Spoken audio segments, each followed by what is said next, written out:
Vlog کے back ground میں بے پردہ خواتین آنا. ولاگنگ کرتے ہوئے بیک گراؤنڈ میں خواتین بھی آ جاتی ہیں جو پورے پردے میں نہیں ہوتی. کیا اس طرح کے ولاگ بنانا جائز ہوگا؟ یہ ایڈٹ میں ان کو سب کو ریموو کرنا ضروری ہوگا. دیکھیں حتی الامکان کوشش کریں کہ نہ آئیں خواتین. اگر آ گئی ہیں تو اس سے بچنا ممکن نہیں ہے، کیونکہ آپ کہیں بھی دنیا میں جائیں گے خواتین تو ہیں، اور زیادہ تر آج کل بے پردہ خواتین ہی ہیں. تو آپ تو ایک منظر دکھا رہے ہیں، آپ کا مقصد خواتین کو نمایاں کرنا نہیں ہے، بلکہ کوئی بھی چیز وہاں کے مناظر دکھانا مقصد ہے. تو احتیاط جتنی کر سکتے ہیں کریں. اگر آ گئی ہیں تو اللہ سے امید ہے انشاءاللہ گناہ نہیں ہوگا، کیونکہ آپ ایک باہر کا ایک دنیا کا منظر دکھا رہے ہیں، اس میں بچنا ممکن نہیں ہے، اس زمانے میں ممکن نہیں ہے. اور اگر ایڈٹ کر دیں، اس کو بلر کر دیں، تو یہ زیادہ تقوی کی بات ہے. اور پھر خاص طور پر کوئی ایک تو ہوتا ہے نا عام بے پردہ خواتین جو صرف چہرے کا پردہ نہیں ہے ان کا، اور ایک خواتین ہوتی ہیں کچھ تو بکنی میں گھوم رہی ہوتی ہیں، تو وہ تو غلط ہے بالکل. اس کو تو پھر بلر کرنا واجب ہوگا آپ کے اوپر. لیکن نارمل اگر کوئی ایسے بے پردہ خواتین ہے تو احتیاط کا تقاضا یہ ہے کہ اس کو بلر کر دیں، تصویر کو چھپا دیں. لیکن اگر بار بار یہ عمل ممکن نہ ہو تو امید ہے اللہ سے کہ انشاءاللہ گناہ نہیں ہوگا، کیونکہ آپ کا مقصد خواتین دکھانا نہیں ہے. آپ کا مقصد تو ایک منظر دکھانا ہے. اس میں اس کی مثال ایسے جیسے آپ خود بھی جاتے ہیں نا جب کسی مارکیٹ میں، تو آپ تو مختلف چیزیں دیکھ رہے ہوتے ہیں، تو خواتین گزر رہی ہوتی ہیں، اس پہ نہ چاہتے ہوئے بھی انسان کی نظر پڑتی ہے. تو مقصد خواتین کو دیکھنا نہیں ہوتا، مقصد تو وہ مناظر کو دیکھنا ہوتا ہے.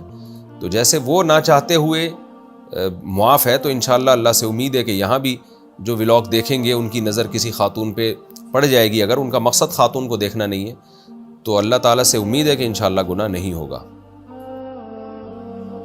مکہ سے کہیں اور جا کر واپس آئیں تو کیا احرام میں آنا ضروری ہوگا؟ ہم مکہ مکرمہ میں رہتے ہیں، ہم چھٹیوں میں انڈیا جاتے ہیں 1 مہینے کے لیے، تو جب ہم مکہ واپس آئیں گے تو کیا ہم احرام باندھ کر ہمیں آنا ضروری ہوگا؟ نیز جب ہم جدہ یا طائف گھومنے کے لیے جائیں گے تو وہاں سے واپس آتے وقت بھی احرام باندھ کر آنا ضروری ہوگا؟ اس بارے میں وضاحت فرما دیں. یوسف مکہ مکرمہ سے.